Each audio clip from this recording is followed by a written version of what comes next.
Urwamo mwumva n'urwisinzi ry'abantu harimwo abadandaza n'abaguzi bari bashengereye bumiwe baraba ingene inzu zibiri z'ubudandaji zigizwe n'iy'umurwizatunga yitwa Hilaire Ndayizamba ari nayo benshi bita kwa Ndayizamba n'iyindi yitwa Le Parisien zariko ziratokombera zisha atacamira. Iyo Le Parisien irahera neza mu Kirundi. Amarira, amaganya, agahinda, umwiheburo no kujumararirwa bwafutse umunwa nivyo babona mu maso y'abaraho. Bamwe baraba ingene ivyabo biriko biratikizwa n'urubeya ataco bari bwokore, abandi bakiruka impande zose mugabo bikaba imfa gusa, ivyatumye bamwe imitima ihagarara. Ndayizamba mwimoshe nta kintu na kimwe gisigayeyo, ariko abantu bari muri Le Parisien munyaruke.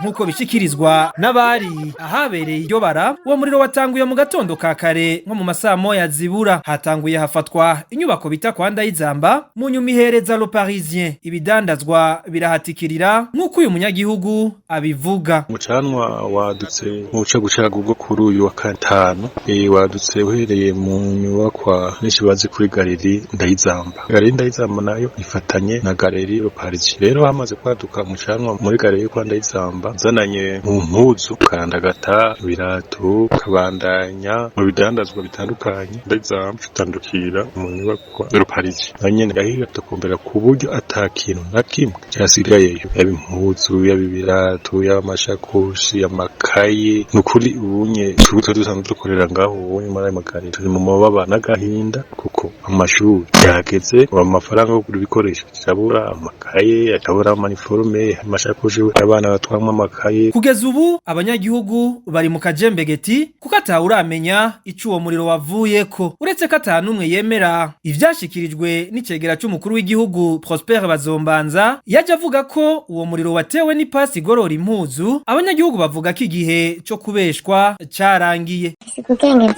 ntawuzi impamvu twese turabura nyene icyo tuyumvira, tukavuga none ko mbona regidezo izgede umuriro nabi, tukirirwa umunsi wose ata muriro dufise, none cyaturiwe n'umuriro wa regidezo, byagenze gute? Igisagara cose ubu unye umuriro turidoga, mugabo ukuntu rero bica bigenda bigasha, icyo kibazo gihari. Hari hakubereye ibintu, hari urujya n'uruza, urabona kumwe kwa vile ya kera muri Ndayizamba niko hari hameze. Ni ukuri abantu barababaye cyane gose. Reka nibaje hariya ipasi yohava iturira galeri yose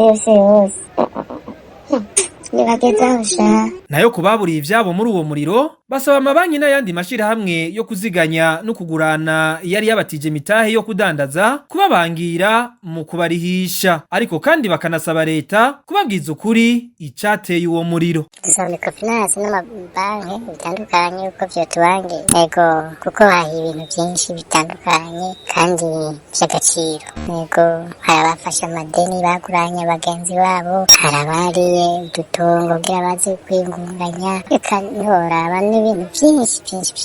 Nukuri birateye umubabaro n'agahinda, kandi turasaba leta yuko yotubwira ikintu camugiturira amasoko. Ubu vyavuye mu masoko biragiye mu magariro, none ibintu bigenda gute? Gushika ubu uguturira ibibanza vy'ubudandaji mu Burundi vyacitse umugenzo. Tubibutse ko itariki 9 mu kakaro haheruka gusha isoko y'Ingozi mu ntara ya Butanyerera, aho imbere yaho gato hari hahiye isoko y'imbaho yo mwijabe mu gisagara ca Bujumbura, hari mwijoro ryo kuwa 21 ruheshi rishira ryo 22 uyu mwaka wa 2026. Iyo mu kinama mu gisagara ca Bujumbura nyene yari yahiye igenekerezo ry'indwi Rusama uyu mwaka wa 2026, isoko yo muri zone Rugombo nayo muri komine Cibitoke yahiye igenekerezo rya 29 Rusama uyu mwaka. Bisigura ko mu kiringo c'amezi atarengane gusa ibibanza bikomeye bidandarizwamwo kandi vyari bitunze imiryango myinshi birenga 4 vyatokombejwe n'umuriro, umuriro kandi benshi bemeza ko udaterwa n'isanganya.